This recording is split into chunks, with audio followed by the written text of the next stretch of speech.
Hey everyone, Tian here. So in this video I'm going to show you guys how you can draw a rectangle.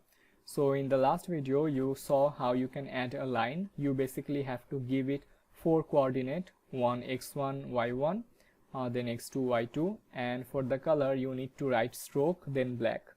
So I wrote black, you can write something else. So in order to draw a rectangle you need to specify a height, then a width, then you have to specify one coordinate, so x then y, and you have to give it some color that will be filled within. So with the fill you can actually give the color.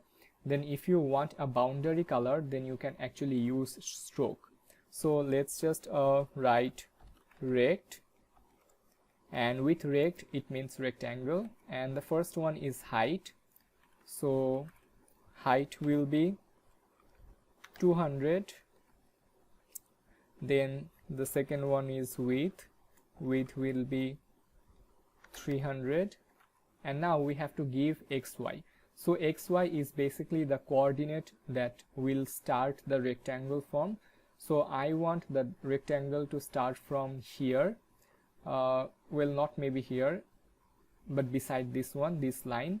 So let's give the x equal to, the line was 100 and 100, so let's give the x 120, and we can keep the y 100, no big deal, 100. Then we want to specify the color that will be filled in the rectangle. So you have to write fill, then color can be pink, and the stroke can be black, the boundary color. So for that you need to write stroke and black.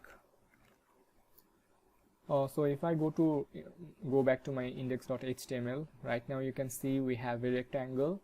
The height width is 300 and 200, and the x and y coordinate is 120 by 100, and the color is filled with pink and the border color is black.